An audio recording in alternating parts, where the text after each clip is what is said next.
Depois de termos falado do conceito de nível de base da erosão e das consequências da variação deste nível de base, vamos dar continuidade no tratamento dos conceitos que fundamentam o modelo de Davis, falando do downwesting, que traduzido em português significa erosão e transporte de detritos para a base da vertente. Davis não explicou os mecanismos deste processo, nem sequer os agentes responsáveis por ele, mas disse apenas que o resultado do downwesting é um slope decline. O que é slope decline? É um abaixamento. Decline quer dizer redução, declínio, redução. Slope vertente, portanto, é uma gradual redução da pendência das vertentes que acompanha o desenvolvimento dos valos fluviais. Nós vemos desde a fase juvenil à fase de maturidade, os valos fluviais vão se aprofundando cada vez mais no relevo,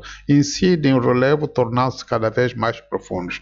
Ora, este aprofundamento dos valos fluviais, se acompanhado pelo downwesting, conduz a um alargamento cada vez mais desses valos fluviais à medida que se aprofundam no relevo. Ora, este alargamento dos valos fluviais corresponde também a um decréscimo gradual, a uma redução gradual da pendência das vertentes. Nós vamos ver isto aqui. Por exemplo, se o valo fluvial vai se aprofundando sem a presença do downwesting, a tendência é ir incidindo verticalmente. Fase 1, por exemplo, na fase seguinte vai sempre incidindo e a pendência das vertentes praticamente não se altera. Por quê? Porque a velocidade de erosão ao longo desta vertente, atuando um mesmo agente, é igual em todos os pontos da vertente. Então, erode, simplesmente erode, e vai se aprofundando, e o resultado é a formação de vales deste tipo, de pendências altas, com um perfil em V muito estreito, que é este aqui. Portanto, na fase inicial, isto aqui é ainda com os detritos lá, com o detrito. Aqui seria a forma resultante sem a presença do downwesting. Os valos fluviais vão se aprofundando cada vez mais e mantendo praticamente pendências altas, porque a velocidade de erosão ao longo da vertente é a mesma. Isto conduz à formação daquele tipo de valos que nós chamamos canhões ou gargantas. Pois sou capaz de mostrar algumas figuras mais à frente. Se o desenvolvimento do valo fluvial, pelo contrário, for acompanhado downwesting, o resultado seria um desenvolvimento conforme aqui indica tracejado. À medida que os valos se aprofundam, eles vão se alargando cada vez mais, formando cada vez mais um perfil, sempre perfil em V, mas um perfil em V cada vez mais aberto. Isto significa que os valos fluviais tornam-se cada vez mais alargados à medida que se aprofunda o relevo, mas esse alargamento equivale também a um declínio gradual da pendência das vertentes.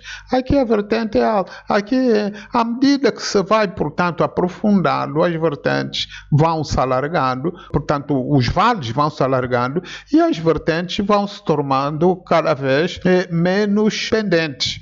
Portanto, tornam-se cada vez mais suaves. Aqui está o resultado. Vai-se a fase, por exemplo, nas fases iniciais, profunda, à medida que se vai alargando. Reparem, aqui seria naquilo que nós tínhamos visto na fase inicial do relevo de Davis, os interflúvios ainda planos. À medida que o aprofundamento se vai concretizando, aí, por exemplo, numa fase de maturidade, os interflúvios já praticamente estão reduzidos a nível de porque os vales fluviais foram se alargando. Depois vamos ver também uma figura mais à frente. Vão se alargando, as pendências vão se reduzindo até chegar a uma fase final no curso fluvial, que de um lado e do outro do vale praticamente as pendências estão em equilíbrio com o nível de base e, portanto, não há erosão. Portanto, este seria o desenvolvimento dos valos fluviais com presença do downwesting ou erosão e transporte de detritos para a base da vertente, na qual, conforme disse Davis, não explicou nem os agentes do Dynamic, nem os processos pelos quais eles promovem essa erosão e transporte de detritos para a base das vertentes. Nós sabemos que, de qualquer forma, existe a incisão fluvial, mas o downwashing não foi explicado como. O resultado, portanto, é um declínio gradual da pendência das vertentes, um slope decline, que acompanha, portanto, o aprofundamento desses valos fluviais na incisão da paisagem. Com o downwashing, nós vemos aqui, há uma velocidade de erosão maior na parte alta da vertente, decrescendo para a base. Por isso, os detritos são erodidos com maior quantidade na parte alta, e gradualmente, na parte mais baixa da vertente, vai se diminuindo a velocidade de erosão. É por isso que se dá o processo de alargamento dos valos fluviais com um abaixamento gradual da pendência das vertentes. Portanto, porque a erosão nas partes mais altas é maior do que nas partes mais baixas. Este slope decline continua ao longo dos 3 estádios do desenvolvimento do modelo de Davis até atingir, portanto, o peneplano, conforme aqui vemos aqui neste grupo de figura D. Peneplano na qual praticamente as pendências são reduzidas ao nível do nível de base, portanto, são em equilíbrio com o nível de base, aí chegamos ao envelhecimento da paisagem. Mas aqui está a explicar o modelo. Portanto, os valos, à medida que se aprofundam, vão se alargando cada vez mais, como indica-se até aqui. Portanto, o tracejado uma fase, uma segunda fase, uma segunda fase. Mas reparem, este é um vale, este aí é um outro. De um lado e do outro, exercitando a erosão. À medida que se aprofunda do relevo e os vales vão se alargando, aqui, por exemplo, estaríamos numa condição em que este interflúvio está reduzido à linha de crista. O vale se aprofundou e se alargaram, portanto, tomando cada vez mais a forma de V aberto, cada vez mais aberto, até chegarem, portanto, a uma fase em que as pendências estão reduzidas praticamente ao nível de base da erosão. Aí atingimos, portanto, o estádio de velhice. Esta é, portanto, a explanação do downwashing, que é um outro conceito do modelo de Davis. Pois um último conceito, um dos principais conceitos que fundamentam o ciclo de evolução de Davis é a lateral stream planation.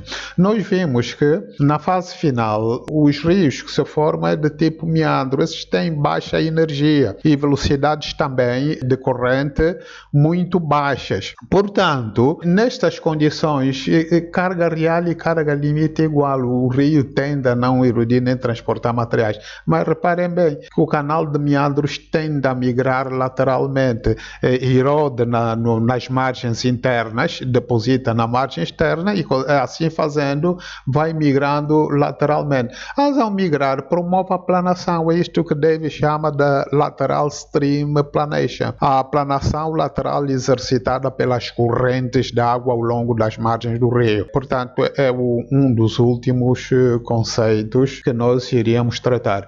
Ora, esses 6 conceitos que nós tratamos, que fundamentam o modelo de Davis, a esses conceitos podemos acrescentar os conceitos de peneplano, que nós vimos que o relevo resultante, portanto, a forma de relevo resultante da demolição do relevo inicial, desde a fase de juventude, fase de maturidade até a fase final, demolindo, portanto, o relevo que existia já na fase de juventude, chega-se a um relevo final que é baixo, plano praticamente, que é o chamado peneplano, que eu já vos disse que o significado dele é quase plano. Ora, este peneplano contém no seu interior alguns relevos residuais.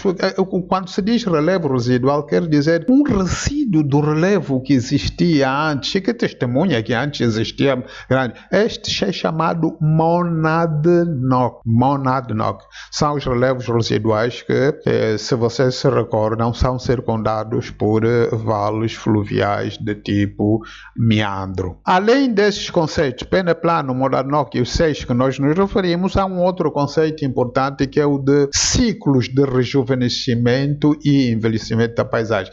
Nós vimos que ao longo do modelo de Davis, o nível de base mantém-se estável. Portanto, esse relevo é estruturalmente estável enquanto se desenvolve desde a fase de juventude até a fase de senilidade. Mas, uma vez atingido o peneplano, se intervém a tectônica tectônica ou quaisquer outros processos que conduzam a uma variação do nível de base, vamos supor um abaixamento do nível de base, se abaixa o nível de base conforme nós vimos, retomam os processos erosivos com um rejuvenescimento da paisagem, maturidade, até chegar outra vez à fase de velhice. Nós temos visto que abaixando o nível de base de erosão, aumenta a velocidade das águas, aumentando a velocidade, portanto, aumenta a pendência entre a nascente e a foz. Aumentando a pendência entre a nascente e a foz, aumenta a velocidade das águas. Aumentando a velocidade das águas, aumenta, portanto, a carga limite, porque a energia das águas é aumentada. Aumentando a carga de limite, a tendência é promover a erosão, portanto, o rejuvenescimento da paisagem. O contrário, se levantando o nível de base de erosão, nós tenderíamos, portanto, ao processo inverso. Abaixamento da carga limite, abaixamento da velocidade de erosão das águas, abaixamento da carga limite, promoção da deposição e, portanto, teríamos uma tendência ao envelhecimento da paisagem. Esses são os conceitos que dão fundamento ao modelo de Davis. Grande parte desses conceitos utilizam-se até hoje, é mesmo muita desta terminologia, embora também muitos desta teoria, da teoria de Davis, não seja aceitável, principalmente devido ao facto dele não dar, portanto, grande importância às variações climáticas existentes nas diferentes latitudes e continentes e, portanto, ao longo do próprio passado geológico, diferenças climáticas essas que induziriam a presença de agentes de erosão e de transporte diferentes de área para área e, portanto, iriam levar a uma diferenciação do relevo. Conforme vimos, Davis não dá importância a essas diferenças climáticas, dizendo, portanto, que os efeitos dessas diferenças seriam meros acidentes. Portanto, ele ignora completamente o papel do clima como um grande diferenciador da paisagem. Este é um dos grandes senãos do modelo de Davis. Mas ele teve um grande mérito. Grande parte do que ele disse não é dele.